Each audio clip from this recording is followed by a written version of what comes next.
Everyone, no matter what their interest, wants the best for their horse.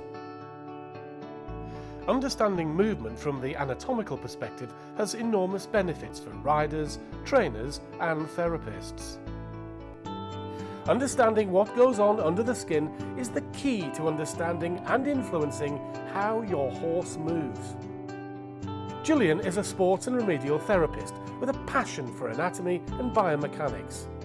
She's keen to show people how, by understanding their horses through and through, they can both improve their quality of life and training and reduce the likelihood of muscular skeletal injury. Human athletes take care of their bodies. It's up to us to nurture and care for our horses.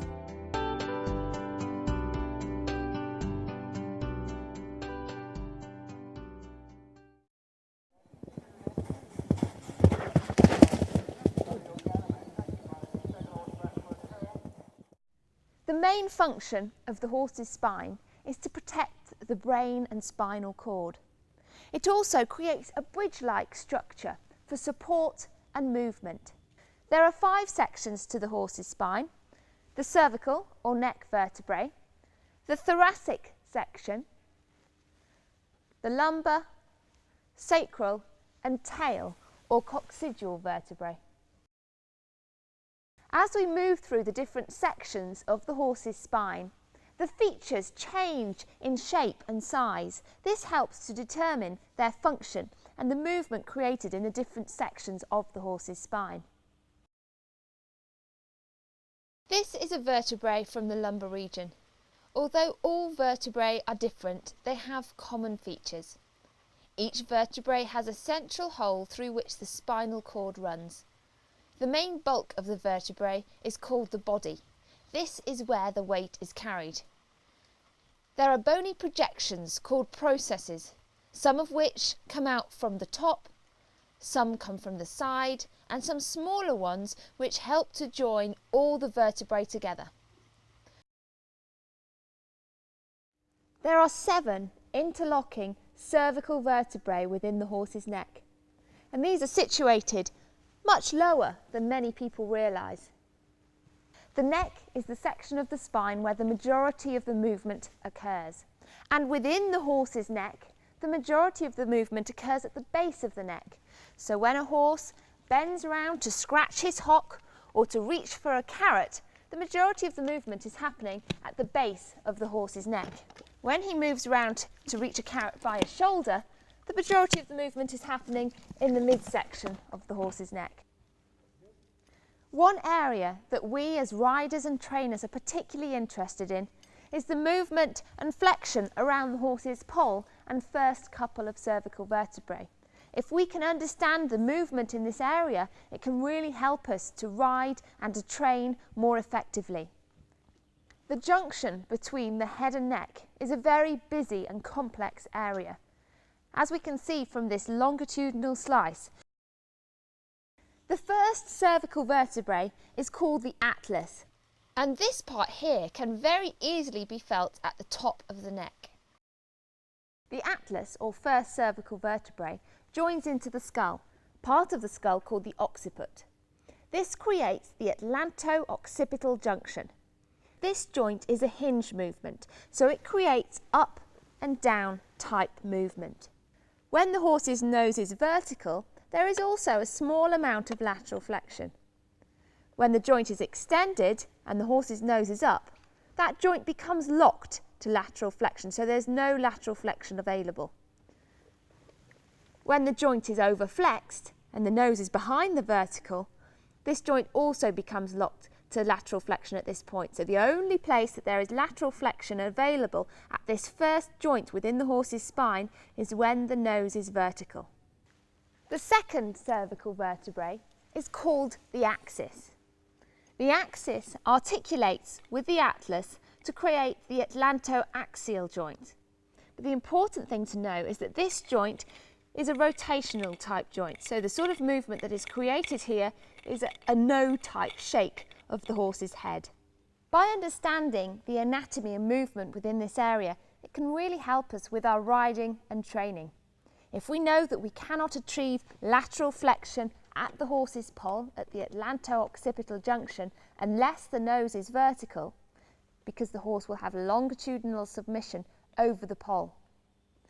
If the horse's nose is above the bit, this first cervical joint becomes extended, it becomes locked to lateral flexion. If we ask the horse for lateral flexion at this point, the horse will often twist his nose, getting rotation at the second cervical joint. There are 18 thoracic vertebrae in the next section of the horse's spine. And the thing really to notice about these vertebrae are the very long spinous processes, the bony projections coming out of the top of each of the vertebrae. So when you run your fingers along the midline of the horse's back, those lumps that you're feeling are actually the tops of the spinous processes. The thoracic processes are at the longest within the horse's withers, at the 3rd, 4th and 5th thoracic vertebrae. These create a fulcrum for leverage of the muscles which run over the horse's withers and into the horse's neck, which help to lift and lower the horse's heavy head and neck. At the end of each thoracic vertebrae, there is the costal facet, which, together with its neighbour, helps to provide the attachment point for the rib. The rib comes out from in between each of the thoracic vertebrae, comes out horizontally before it curves around the barrel of the horse. Now, if we can feel the point at which the ribs come out from underneath the horse's back musculature, we can work out the approximate level of the horse's vertebral bodies and spinal cord. The synovial joint, where the ribs attach into the thoracic vertebrae, allow a small amount of movement, which is not only important for when the horse is breathing in and breathing out, but also for when the horse is moving. Looking at the horse from above is a really good way of seeing how much movement is created in each portion of his body. There is very little lateral flexion between the thoracic vertebrae. Rib movement greatly contributes to bend. The ribs will come closer together on the inside and spread wider apart on the outside. The whole barrel of ribs also rotates to the outside. As the horse is walking and trotting, the whole barrel of ribs swings from side to side. As the left hind leg comes underneath the body, the barrel of ribs swings to the right. As the right hind comes underneath, the barrel of ribs swings to the left. As riders, understanding the mechanics and learning to feel the movement of the ribs is particularly useful for knowing exactly when to apply precise leg aids to affect the hind legs and get the optimum response. The next section of the horse's spine is the lumbar section. There are 6 lumbar vertebrae, and these are situated in this area here. In the lumbar section, the interesting thing to note is that there are very long transverse processes, bony projections which come out the side of the vertebrae, and these are fixed and rigid. When we ride our horses, we sit on the thoracic section of the horse's spine, and the ribs which attach into the thoracic vertebrae by synovial joints provide a little bit of movement there. This is particularly important information to understand when it comes to saddle fitting. This is a tree from a 17-inch general purpose saddle. And it's important when we look at saddle fitting that the back part of the saddle does not go beyond the last rib, the 18th thoracic vertebrae, because the first lumbar vertebrae has that long transverse process coming out of the side.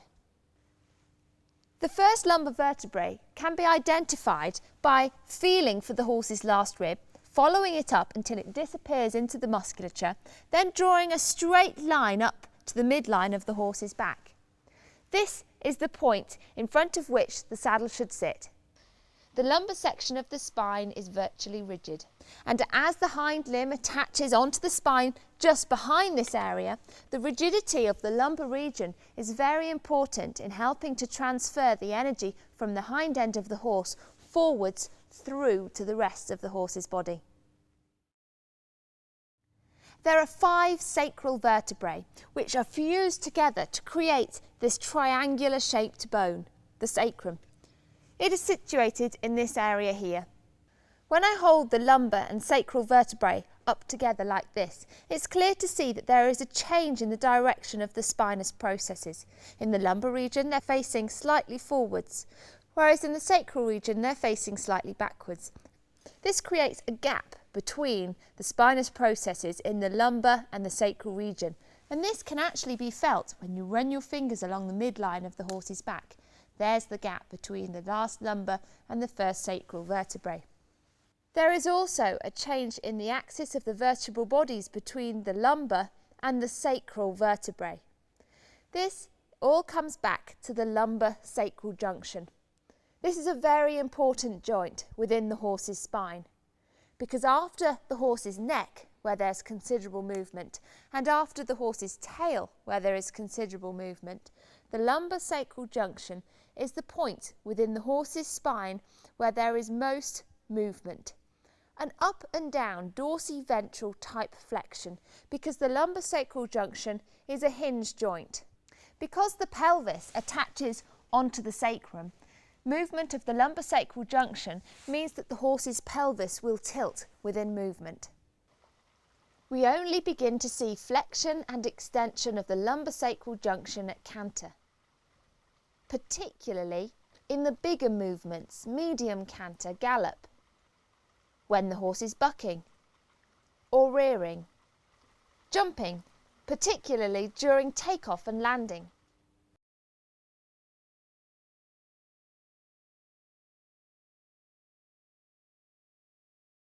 Perhaps the most extreme example is during the sliding western halt.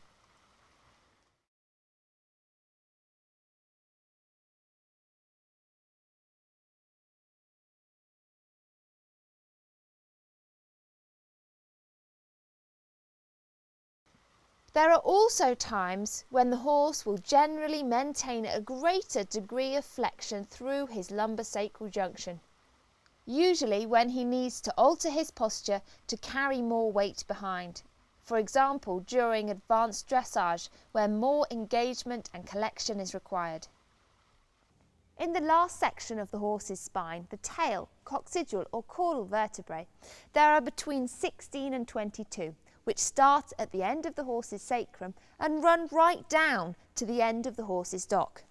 This is the first tail vertebrae, which would be situated right at the end of the horse's sacrum. By the time the vertebrae are in the horse's tail at the end of the dock, these vertebrae would literally be just cubes of bone. After the sacrum, the spinal cord and main ligaments of the horse's back peter out. However, the horse's tail is still a continuation of the spine, so the positioning of the horse's tail can be an indicator of the health of the musculature and the spine further forward in the horse's back.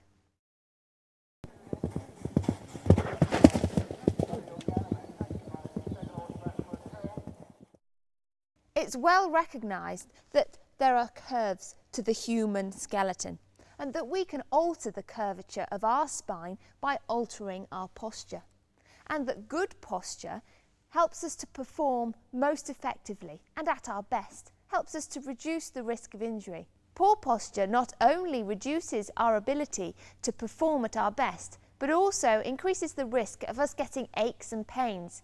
And also, if poor posture is maintained over a long period of time, more chance of us getting serious arthritic and muscular problems. This is also true for the horse's spine. When the horse is standing at rest, there are natural curves. The neck is shaped in a slight S shape, while the thoracic and lumbar section of the spine is straight or ever so slightly curved upwards. We then saw the difference between the lumbar and the sacral regions of the spine, and then the tail vertebrae curved down towards the end of the dock. One of the most common poor postural positions in the horse is for this thoraco-lumbar section of the horse's spine, the curvature to become inverted. So that's when the horse's back will be dropping down like so. When the horse is stood at rest, the thoracic section of the horse's spine should be straight or ever so slightly curved upwards. If the horse has a poor posture in this region and the back hollows, this section of the spine, the curvature will become slightly inverted, and so the back will go down. The spinous processes come closer together. Because the horse's pelvis is attached onto the sacrum, the positioning of the horse's back and the posture of the horse's back can affect the positioning of the horse's pelvis. And this is something that we can feel within our own back and pelvis. If we tilt our pelvis forward, we can feel our back hollowing, our spinous processes in the lumbar region coming closer together. If we tilt our pelvis the other way, it will cause our back to round, and so the spinous processes in the lumbar vertebrae will open out, and this becomes more comfortable. Understanding the structures that support and maintain back posture is the first key to helping us to ride and train to prevent poor posture and resultant problems.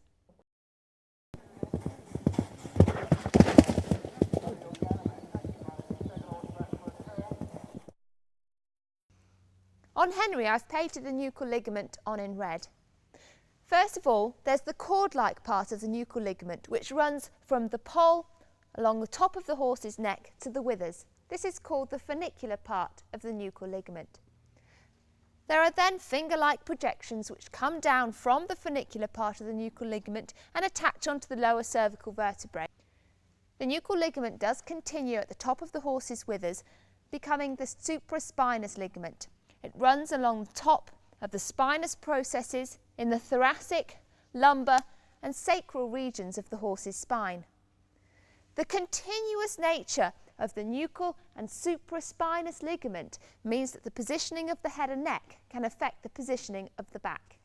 When the horse raises his head up, the nuchal ligament goes slack, and so the supraspinous ligament goes slack.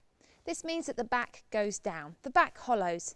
This is a poor posture, which inhibits back movement, reduces spatial awareness, and means that the muscles and skeleton can't work properly. Here the horse is in a high outline. His nose is still on the vertical, but he is still hollowing. He is hollowing in his back. When the horse brings his head and neck down, just as if he was eating off the floor, the nuchal ligament is pulled taut, the supraspinous ligament is pulled taut, which pulls on the spinous processes of the withers in the thoracic region, which helps to lift the back up.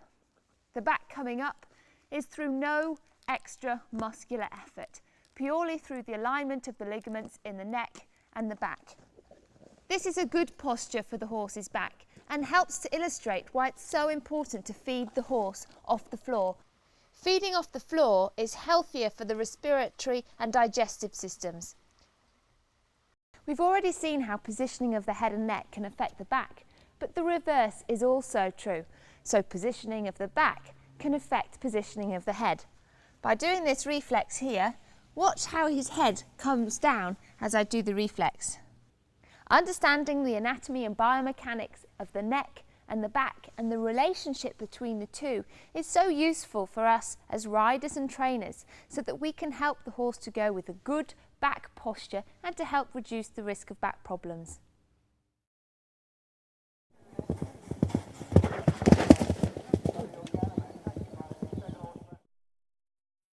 The pelvis is the highest bone in the horse's hind limb. There are three main points of the pelvis that you can feel from the outside of the horse. The first, at the very top, is the tuba sacrale, which is made up of these two bony prominences which come out the top of the pelvis. The tuba sacrale make up the jumper's bump, the highest point in the horse's hindquarters. Secondly, coming out the back of the horse's pelvis, we have the tuba ischi. These are equivalent to our seat bones. And if we run our hand down the back of the horse's leg, pressing quite hard, feeling through a few inches of muscle, we can just about feel the lump where that tuba ischi would be. This makes up the horse's point of buttock. The third and final point of the pelvis that you can actually feel from the outside makes up the false hip.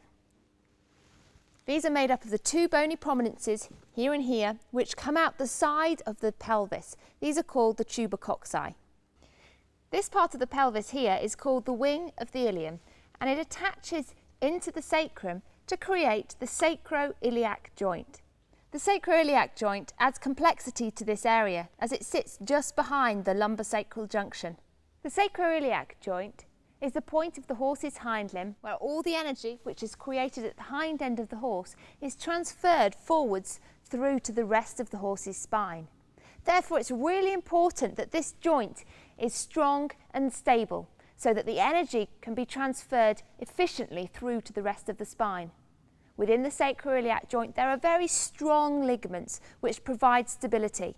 In fact, there is very little movement in the sacroiliac joint itself. It is not designed to be an articulating joint, for example, like my elbow.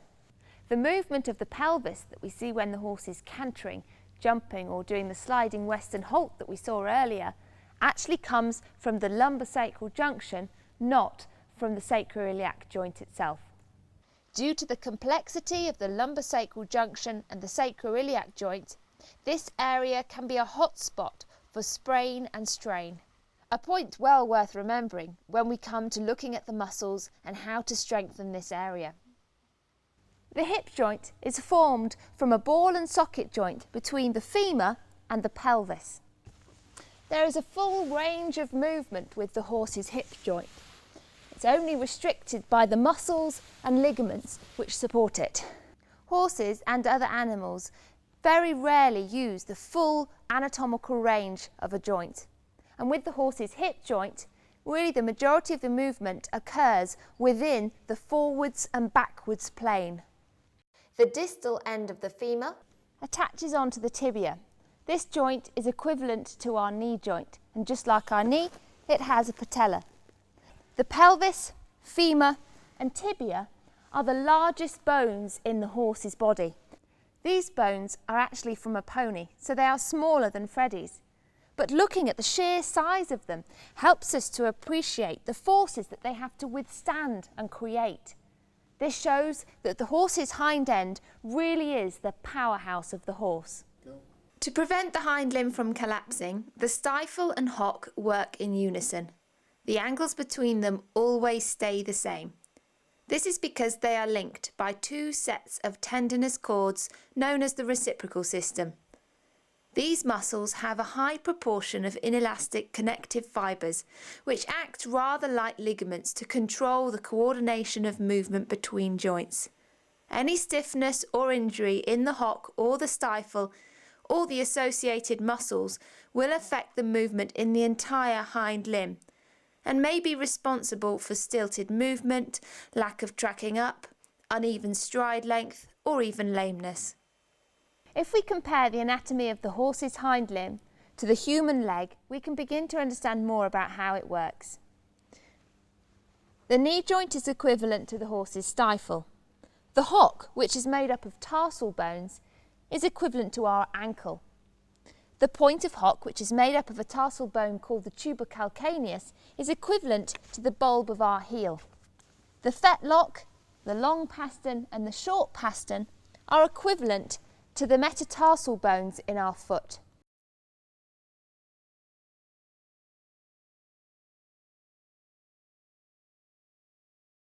So in terms of comparative anatomy, if I was a horse, I would be standing on my middle toenail. To keep my horse's joints flexible, I use Blue Chip's joint relief every day. It's completely natural and contains rosehip.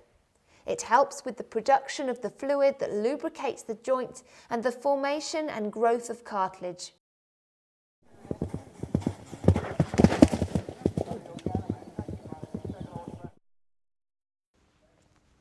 The horse's forelimb is very different from the horse's hind limb because it is not attached directly to the horse's skeleton by bone. The horse doesn't have a collarbone like we do. This lack of bone greatly influences the function and movement of the horse's forelimb. We need to think of the forelimbs as two bony pillars, and between those two pillars there's a sling of soft tissue, muscles, tendons and ligaments which support the thorax, the rib cage in between them. This sling of muscles is called the thoracic sling. The highest bone in the horse's forelimb is the scapula. The scapula is a flat, triangular shaped bone with a central ridge. This scapula actually came from a pony, so it's smaller than Freddie's. The top part of the scapula here is actually cartilage. It looks like bone, and in terms of movement when we're riding our horses and we look down and see it moving, and it feels like bone when we press it, but it is actually cartilage. However, understanding the rigidity of this scapular cartilage is important when it comes to saddle fitting. The point of the tree should always sit 2 or 3 fingers behind the back of the scapular cartilage. Because when the horse is moving, this area, this top part of the scapula, will move in a circular type motion. The scapula attaches into the humerus to create a ball and socket joint at the shoulder. However, there are very strong muscles which run down the inside and the outside of the scapular and shoulder joint, which stabilise this joint. So unlike our shoulder joint, there isn't a full range of movement. The movement that occurs here is in a forwards and backwards plane, meaning that the shoulder joint really only acts as a hinge joint. Conformation of the horse's shoulder area always comes back to anatomy, and Freddie here, who has quite a sloping back shoulder, will have a greater range of movement within the shoulder joint compared to Henry, who has a more upright shoulder, and this will affect how he uses his forelimb. The humerus attaches into the radius and ulna to create the elbow joint. The radius and ulna are fused together, so unlike in our forearm, the horse cannot get the rotational movement. This part of the ulna here is called the olecranon process and can very clearly be felt just here. This is the point of elbow on the horse. From the elbow down, all the joints are hinge joints. There's very little lateral movement or rotation. The carpal joint, which is often known as the horse's knee, is actually equivalent to our wrist.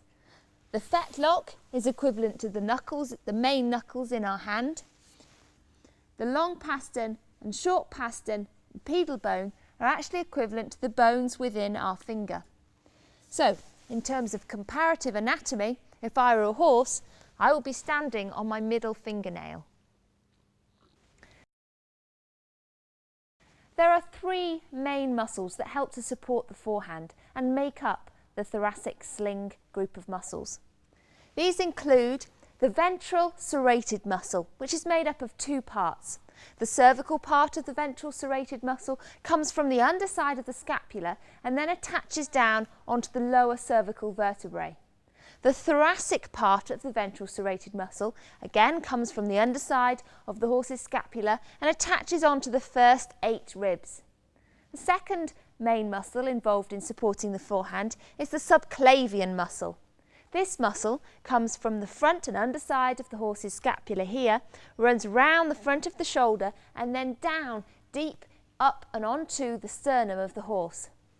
The third main muscle involved in supporting the forehand is the ascending pectoral, which is situated from the sternum and then attaches up onto the inside of the humerus bone and bottom of the scapula.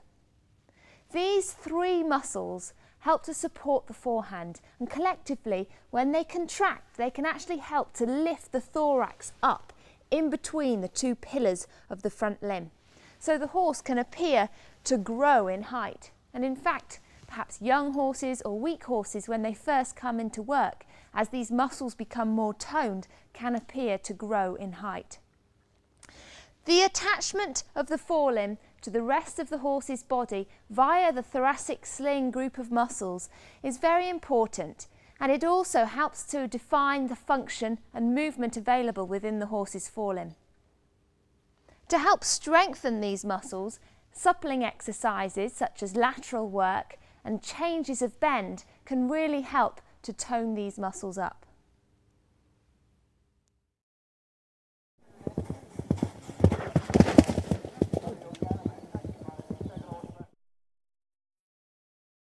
The muscles are the engine of the horse and come in all shapes and sizes.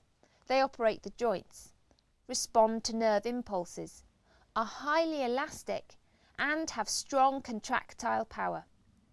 The muscular system is a matrix of thousands of bundles of fibres that all work together to create movement. If you peeled the skin off, what you'd actually see underneath is fascia intertwined with muscle. Fascia is a thin layer of fibrous tissue that surrounds and encases all the structures of the body. It's rather like a layer of translucent cling film that binds everything together. This is one reason why the muscular system needs to be looked at as a whole, and how movement in the hock can affect the movement in the neck. More about this later. The superficial muscles are large and powerful, particularly in the region of the hindquarters. They provide the powerhouse for all the big gymnastic movements essential for dressage, jumping and galloping. Beneath the superficial muscles are the deep muscles. These tend to be much smaller because they are so much closer to the joints and have a far greater influence on stabilising and supporting the skeleton. The deep muscles are sometimes known as the postural muscles and are important for maintaining posture when carrying the weight of the rider. They also provide the finesse when it comes to carrying out precise or delicate movements.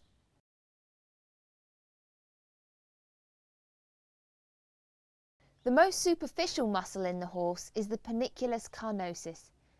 It is embedded within the horse's skin and twitches when a fly lands.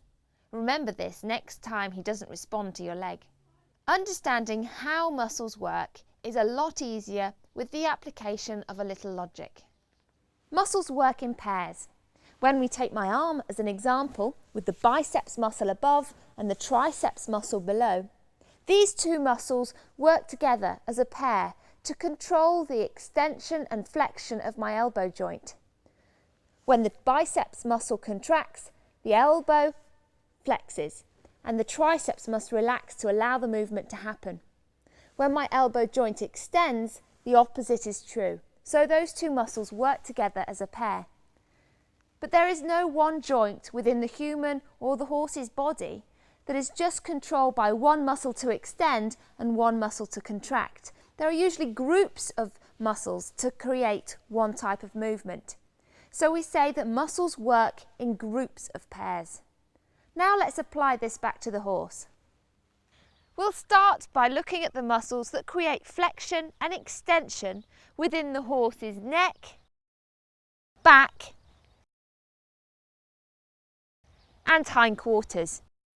Flexion is when the horse's spine is curved slightly upwards. The head will be lowered and it makes it easier for the horse's hind leg to step underneath and help carry the weight of the rider. This is a good posture. All riders should work towards this. When the horse is ridden with a slight amount of flexion through his spine, it helps to relieve tension and problems building up within the horse's back and musculature. When working correctly, with a small amount of spinal flexion, the muscles will be in balance and then they'll stay soft and supple. Extension can be seen when the horse's head goes up, the back hollows, engagement of the hind leg becomes much more difficult. This is a poor posture. When this happens, carrying the weight of the rider becomes much more difficult. The horse is more likely to become stiff and sore through his muscles. The best way to improve matters is to ride the horse forwards and encourage him forwards and down to seek the contact. Understanding flexion and extension of the horse's spine makes understanding of the musculature much easier. The blue and turquoise muscles, shown here above the level of the neck vertebrae, originate at the withers and the top of the scapula and attach into the first few cervical vertebrae and the nuchal ligament. When these muscles contract, they will create extension in the neck vertebrae and raise the head. These are known as the neck extensor muscles. These are the neck flexors. The orange muscle runs from the poll and the first cervical vertebrae and attaches onto the humerus behind the shoulder joint.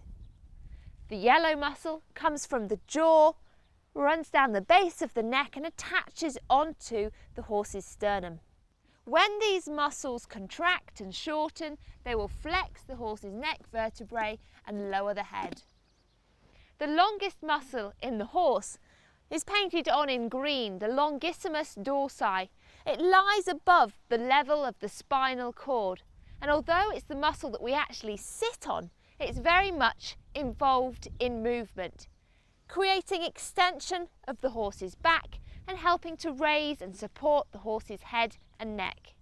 It's one of the main muscles involved in transferring energy from the hind end forwards.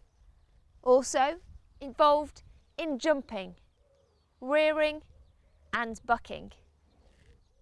When the muscles in the back contract, they create extension of the thoracic and lumbar region of the spine, and they are known as the back extensor muscles. Working in opposition to the back muscles to create flexion in the thoracic and lumbar vertebrae are the abdominal muscles.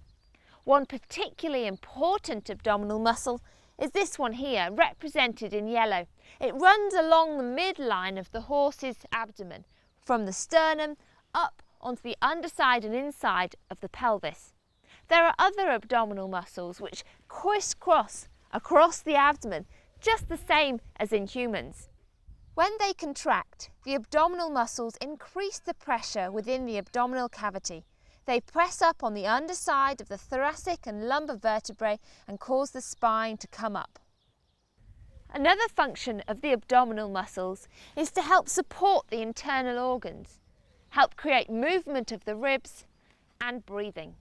Moving further back, these strong and powerful gluteal muscles, painted in blue, lie over the top of the lumbosacral junction and the hip. In this area, with a horse of this condition, we're talking probably about 25 centimetres of depth before we get down to the pelvis. These are powerful muscles that help extend the hip joint and create extension through the lumbosacral junction. This group is actually one of the most important groups for pushing the horse forward and for creating propulsion. The best way to develop more muscle over the hindquarters is to do plenty of hill work. Galloping, jumping, pole work, and engagement of the hindquarters through lateral and collection exercises in dressage. On the underside of the lumbosacral region of the horse's spine, one of the most important muscle groups is the iliopsoas. This comes from the underside of the lumbar region and attaches onto the underside and inside of the horse's pelvis and the underside and inside of the top of the horse's femur. When these muscles contract, they are involved in flexion of the horse's hip joint and also flexion of the lumbosacral junction. Running down the back of the horse's hindquarters are these three muscles which make up the hamstrings. They come from the back of the pelvis, sacrum and tail vertebrae, attach onto the back of the femur and tibia before they all merge together and attach into the tuberocalcaneus, otherwise known as the point of hock. The hamstring group of muscles lie behind the hip and help to create extension within it. They're also very much involved in pushing the horse forwards. Opposite the hamstring group of muscles are those that lie in front of the hip and underneath the level of the spine. They extend down the front of the horse's hind leg, attaching from the false hip down to the stifle, and also from the underside of the pelvis over the stifle to the tibia. The muscles in this area help to create flexion of the hip joint and extension of the stifle. No joint is controlled by one muscle alone, and no muscle can work in isolation. Movement is only possible when groups of muscles work together in chains. Having looked at the groups of muscles that create flexion and extension in the neck, back and hindquarters, you can actually see a pattern. The neck, back and hip extensor muscles, known as the extensor chain, the blue, green and turquoise ones, all lie above the level of the spinal cord and behind the hip. The neck, back and hip flexor muscles, known as the flexor chain, they're the yellow and orange muscles, lie below the level of the spinal cord and in front of the hip joint. The chains work in the same way as individual pairs to create good movement. If there's any disruption in the chain, say pain or strain, other muscles will compensate but the knock-on effect is likely to cause problems elsewhere. When the muscles are put to use, horse or human, they work either dynamically or statically. Dynamic contraction creates movement because the muscle actually shortens in length. When they work statically, no movement is created. The muscle is still working, often very hard, to support the joints and create stability. If you were to hold a heavy object at arm's length, that is static contraction. It can be very tiring and can cause the muscles to burn. In ourselves, when the quadriceps muscles, which lie down the front of our thighs, shorten, they're contracting dynamically so our knee can extend. When we're doing rising trot, our quads are actually working dynamically. When we stand in jumping position, the same muscles are working, but they're working statically to maintain flexion in the knee joint. This is much harder work. Tension builds up and your legs start to ache and get tired. You may well find your muscles are painful for the next day or so. This is delayed onset muscle soreness, often referred to as DOMS. As we saw earlier, when the horse works long and low, the nuchal ligament helps support the weight of the head and neck and raise the back. This changes when the horse is expected to hold his head in a more advanced outline, particularly if the neck is held too short. When this happens, the top line muscles have to work statically to maintain flexion. This can put a real strain on the neck muscles, particularly in a young horse. This is also the case at any stage when the horse is expected to hold the outline for longer than he's physically able. So, if a horse working in a short, fixed neck outline starts to get fidgety or seems to be less cooperative, try letting him have a stretch for a few minutes. He could just be uncomfortable in his neck muscles. The horse uses a combination of both types of muscle contractions when he moves. He uses the dynamic contractions to push himself forward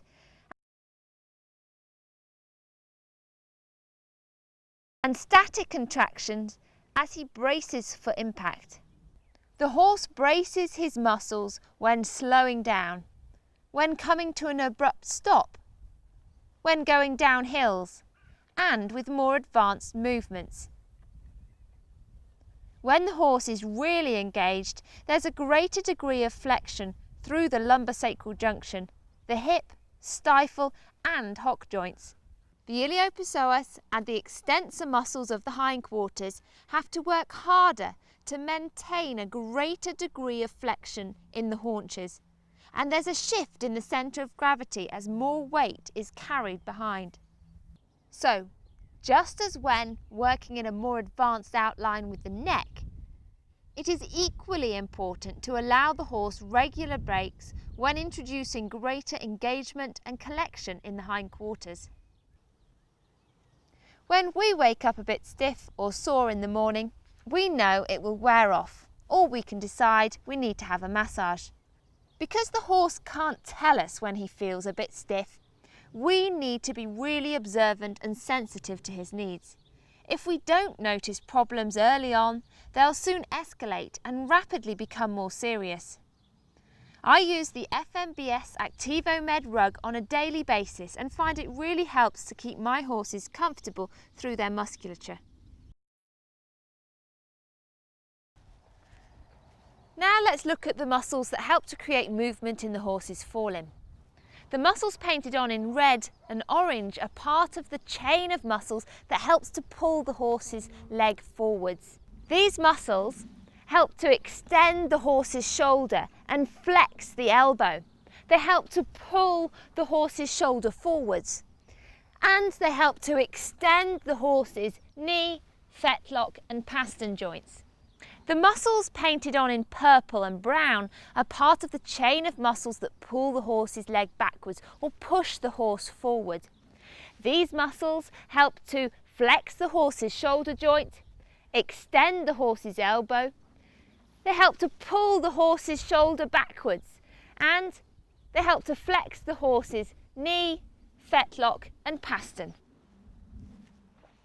The one exception to the rule that the muscles down the front of the leg help to bring the leg forward, while the muscles down the back of the leg help to bring the leg backwards, is the trapezius muscle.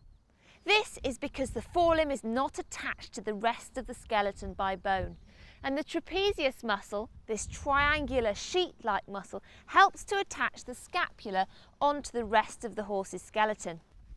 When the leg goes forwards, the back part of the trapezius muscle pulls the top of the scapula backwards, and vice versa. So when the leg is going backwards, the top part of the trapezius muscle helps to pull the front of the scapula forwards. Understanding the movement of the horse's scapula and the forelimb is crucial when it comes to saddle fitting, because it's very important that the tree of the saddle does not interfere with the movement of the scapula.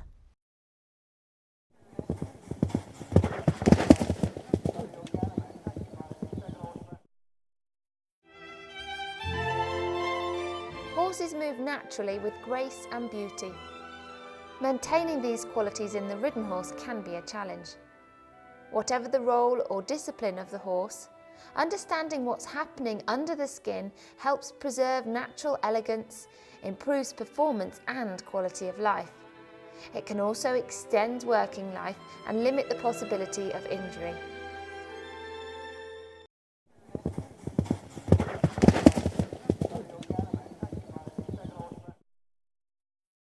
The horse can be likened to a rear-wheel drive car. It is the powerful muscles of the hindquarters that provide the power. The pushing phase of the stride is sometimes called retraction. This is when the horse's body is pushed forward over the planted hind limb.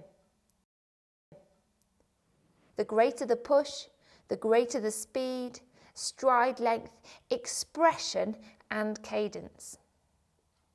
The muscles that perform this action are part of the extensor chain. They are the hamstrings, seen here in turquoise and green, and the gluteals painted blue. Further forward in this chain are the back muscles, which link into the gluteals. In trot, these contract alternately with each pushing stride as the hind limbs pivot from the hip joint. This is why we feel a slight right-left swinging motion during sitting trot, and explains why there is very little movement of the pelvis in trot. In canter, the hind legs pivot from higher up at the lumbosacral junction. This means the back muscles on the left and right sides contract together as the hind limbs push then swing through almost simultaneously. The small amount of flexion and extension at the lumbosacral junction with each canter stride allows the pelvis to tilt and increases the flexion and extension of the back. The contraction of the back muscles as the hind legs push also contributes to the raising of the forehand with each canter stride. The quality of the paces are dependent on the ability of the longissimus dorsi to contract, relax, and work efficiently when carrying the weight of a rider. The back and abdominal muscles control the extent of hollowing and rounding at each stride to protect the spine. The moment of suspension in trot adds additional spring, which results in greater concussion. The horse will also use the thoracic sling muscles for shock absorption, important to help cushion some of the bounce. There are other instances when the horse really uses the powerful pushing muscles of the extensor chain in the back and hindquarters. When rearing, bucking and kicking out, when taking off for a jump. Hill work, collection exercises and gymnastic jumping are all excellent ways to help condition the hindquarter and back muscles of the extensor chain.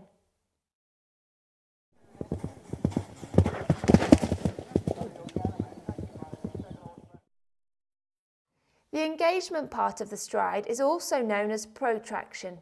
Bringing the leg forward through the air rather than pushing the weight of his body over the planted limb requires less muscular energy than retraction. In dressage, we tend to focus more on the engagement phase of the stride. The main muscle group that brings the leg forward in engagement is the quadriceps. The tensor fascia lata and the digital extensors in orange below the stifle also contribute to protraction. When working in a more collected frame and during hind leg engagement exercises, the engagement muscles, particularly the quadriceps, really contract to maintain flexion within the hind leg joints. This is easy to see when compared to a disengaged horse. The iliopsoas muscle group, situated deep within the pelvis, is also involved in flexing the hip joint, particularly in the faster paces. In collected movements, it's actually the iliopsoas muscle group which helps to create and maintain flexion in the lumbosacral junction. The extensor chain of muscles will also be working to help support weight and prevent overflexion of the joints in the hind leg. These muscles and other deep core muscles will be working isometrically to maintain the heightened flexion in the hind legs during engagement. The muscles which create engagement are part of the flexor chain, and engagement will encourage increased recruitment of the abdominal muscles. This, in turn, contributes to improved back posture. In canter, as the lumbosacral junction and back flex, the abdominal muscles contract as the hind legs come through during the moment of suspension. This horse is demonstrating effective engagement. He's trotting actively with a good rhythm. He's over-tracking and swinging through his back.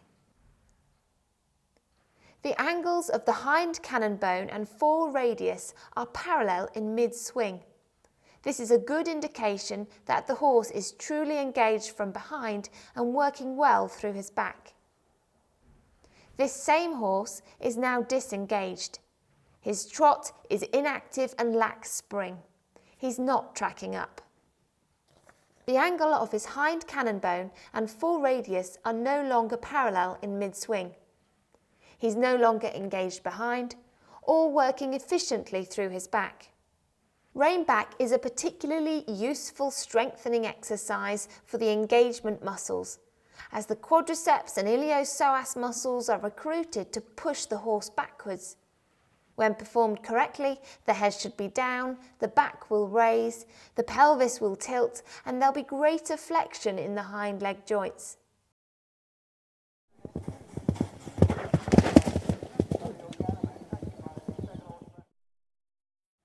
The front limbs are for braking, turning, and balance.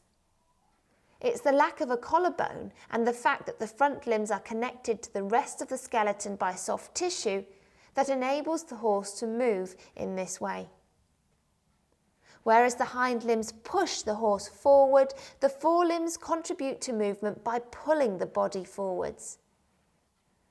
The muscles down the back of the forelimb, seen here in purple and copper, help create propulsion. These muscles are connected to the extensor chain via the latissimus dorsi muscle, which pulls the body over the planted limb. The muscles down the front of the forelimb, seen in red and orange, help pull the leg forward in protraction. These muscles are connected to the flexor chain in the neck via the brachiocephalic muscle.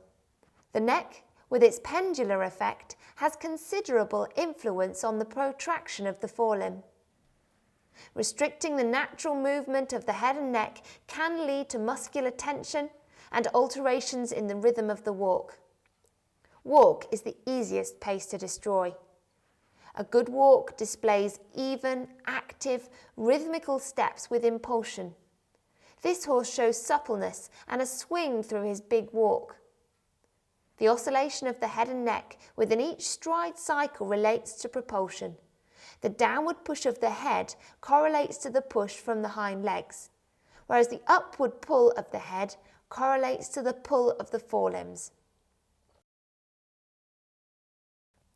This horse has exaggerated movement of the head and neck. He's pulling himself forwards by his forelimbs rather than pushing from behind. He's also showing tension through his neck and back. Focusing on pushing the head away with each stride cycle will help to improve his walk. The forelimb is also used for braking and absorbing concussion. In canter, it's the leading forelimb that takes most of the strain.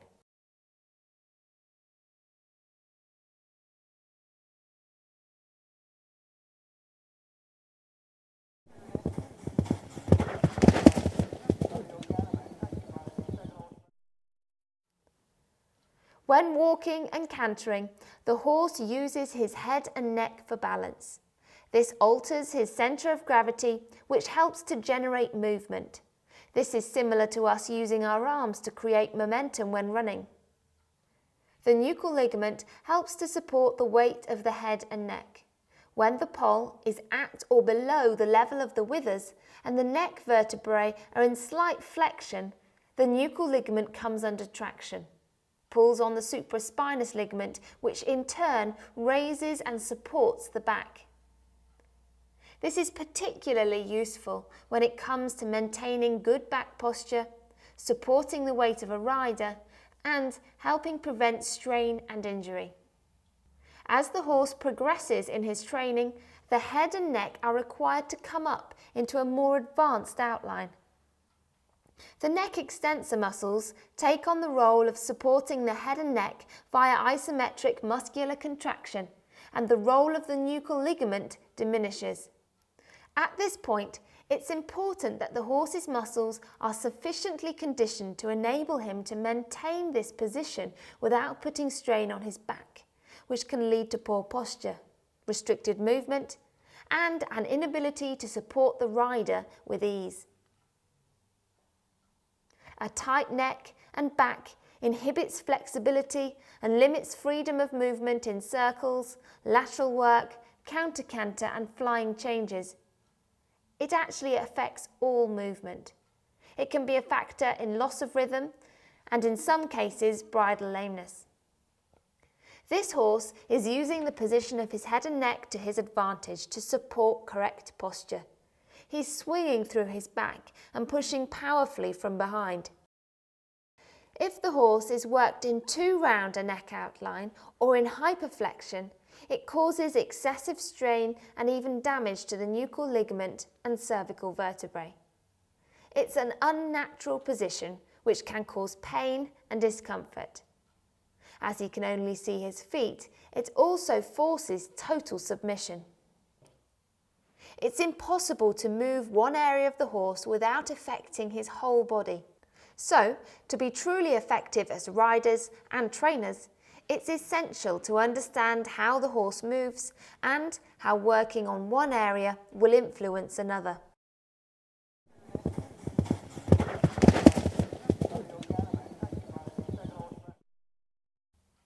Lateral bend refers to the curve of the horse around the rider's inside leg on circles and corners. Although trainers often talk about uniform bend through the horse's body, this is biomechanically impossible because the flexibility of the spine varies along its length. Riding a circle in perfect balance is one of the most difficult things for a horse to perform. The horse bends firstly by using his neck, and most lateral flexion occurs at the base of the neck, at the cervico-thoracic junction. Excessive bend here may cause the quarters to swing out. There's very little bend through the thoracic vertebrae,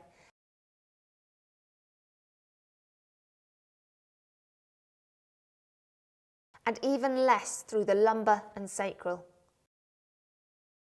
Only when the horse is bending on a very small circle, or when the neck's fully flexed to the side, will he actually use all the lateral movement available to him in his thoracic spine. Rib movement also contributes to bend. Movement between each rib is limited to just a few centimetres. A slight shift in the position of one rib affects the next in line. On a small circle, they come close together on the inside of the bend and wider apart on the outside. The ribs are attached to the spine by small synovial joints which allow the rib cage to rotate to the outside of the bend. The horse will use adduction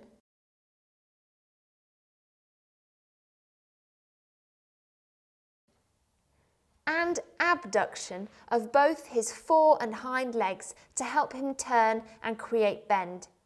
Using lateral work is a great way to improve both suppleness and bend.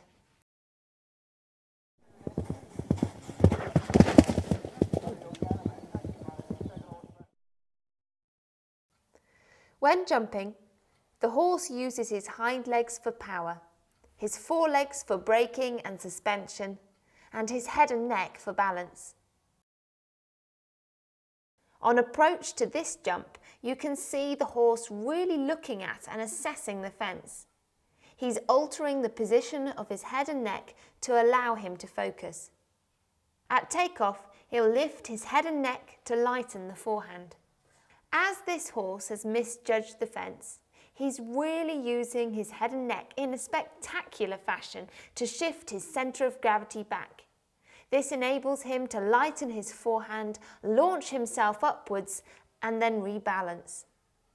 The moment of suspension within the takeoff stride is very short and quick, as the hind legs come through together further under the body than in a normal canter stride. This helps the horse to support his weight, particularly as his centre of gravity is further back at this point. You can see here the joints in the hind legs put under strain as they take the weight. The hamstrings contract first to start pushing the horse forward over the fence. The gluteals come into play next to extend the hip and initiate contraction of the back muscles, which will help to raise the forehand further. At the very last moment before takeoff, the horse will often telescope his head and neck forwards to help him achieve maximum hip extension and to pull his centre of gravity forwards. This is one reason why it's important to give him plenty of rein and not interfere with the jump at takeoff. As he bascules in suspension, lowering the head and neck will help to raise the back via the mechanics of the neck and back ligaments and raise his centre of gravity. Lowering his head and neck by 10 centimetres will raise his centre of mass by 1 centimetre.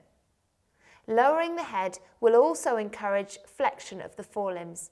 It's difficult for a horse to flex his forelimbs when jumping in a hollow outline. As he comes towards landing, he'll raise his head and neck, both to balance and brace himself ready for landing. Over this bigger fence, you can see how this horse is using his head and neck at takeoff, during suspension, and in preparation for landing. When the horse comes in to land, it's the trailing forelimb which lands first and takes most of the strain. Over this jump, which is about 1 metre 10 centimetres high, the horse absorbs about 2.5 times his own body weight through his trailing forelimb. This puts the tendons and ligaments under terrific strain as the fetlocks hyperextend and touch the ground. Hyperextension also occurs when the horse is galloping.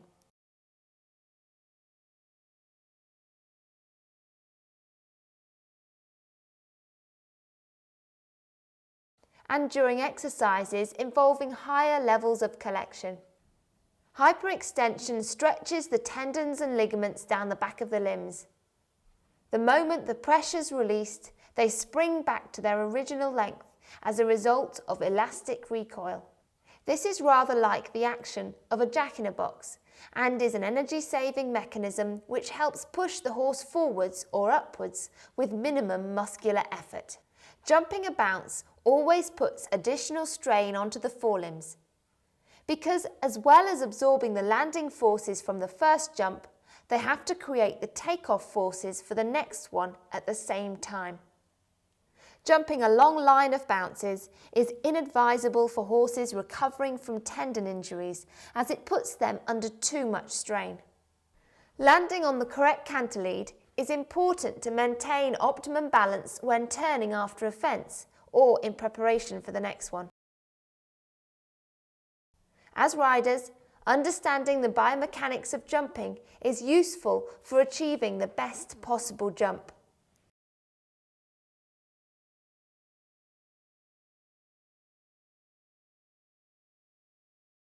Ideally, our position should mirror the horse's movement. It should allow us to stay in optimum balance. This enables the horse to use his head and neck freely, assess the jump, and balance himself without interference from his rider. Keeping your horse's muscular skeletal system in tip-top condition is vital for keeping him healthy, happy, and ready for action. It has the added benefits of reducing the risk of injury. I really hope you've enjoyed this DVD and it helps you understand more about how your horse moves.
The next bit. I've forgotten the next bit. You didn't explain.